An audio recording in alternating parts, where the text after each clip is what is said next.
सत्य का पवित्र शास्त्र मार्च दिनांक 3। और उसने मुझे निकालकर चौड़े स्थान में पहुंचाया। भजन संहिता 18 उसका 19 पद। परमेश्वर के धर्मी जन पुरुषों और स्त्रियों के जीवन में सकेती और कष्ट बहुत हैं।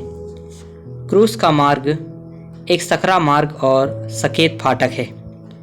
क्रूस को उठाने वाले चेलों को अपनी सत्यनिष्ठा और खराई को बनाए रखने के लिए संसार के कई अच्छे और सुख विलास के प्रावधानों को त्यागना पड़ता है।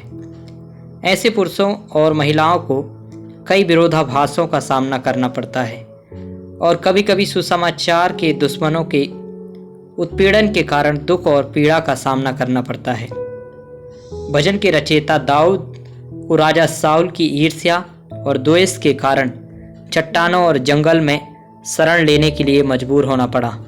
दाऊद का शिकार इस तरह किया जा रहा था मानो कोई तीतर का शिकार कर रहा हो। पहला सामुएल 26 अध्याय 20 पद।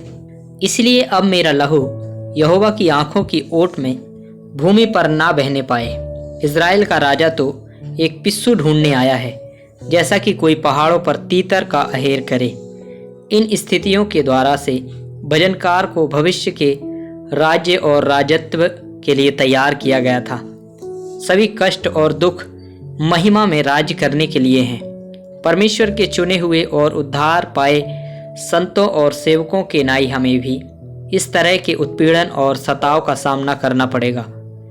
ये सभी परीक्षण और क्लेश जिन्हें हमें सहन करना है, पवित्र नगर के ऊंचे स्थानों के लिए हमारे सीढ़ी बन जाएंगे, जो एक बड़ा स्थान है और आश्चर्यजनक रूप से विस्तृत और चौड़ा और समतल स्थान है। भजन संहिता 26 उसका 12 पद। मेरे पांव चौरस स्थान में स्थिर है, सभाओं में मैं यहोवा को धन्य कहा करूंगा। अय्यूब 36 उसका 16 पद।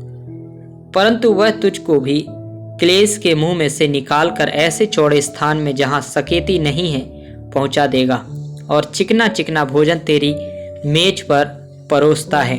इसलिए जब हमने उसकी कृपा पर पूरा भरोसा किया तो सभी बातों का अंतिम परिणाम अच्छा होता है। हमारे परमेश्वर और उद्धारकर्ता प्रभु यीशु मसीह ने अपने समय में सब कुछ अच्छा किया है। रोमियो की पत्री 8 अध्याय 28 पद। और हम जानते हैं कि जो लोग परमेश्वर से प्रेम रखते हैं उनके लिए सब बातें मिलकर भलाई ही को उत्पन्न करती हैं, अर्थात उन्हीं के लिए जो उसकी इच्छा के अनुसार बुलाए हुए हैं। परमेश्वर के उद्देश्य कभी असफल नहीं होते और सभी बाधाओं के होने पर भी पूरे होंगे। यद्यपि परमेश्वर के लोगों को जीवन के तूफानों से गुजरना पड़ता है, परमेश्वर की भलाई का अंतिम प्रतिफल और अनंत महिमा और उसकी विशालता हमारी समझ से परे है। पहला कुरिन्थियों 2 अध्याय 9 पद। परंतु जैसा लिखा है कि जो आँख ने नहीं देखी और कान ने नहीं सुना और जो बातें मनुष्य के चित्त में नहीं चढ़ी, वे ही हैं जो परमेश्वर ने अपने प्रेम रखने वालों के लिए तैयार की है।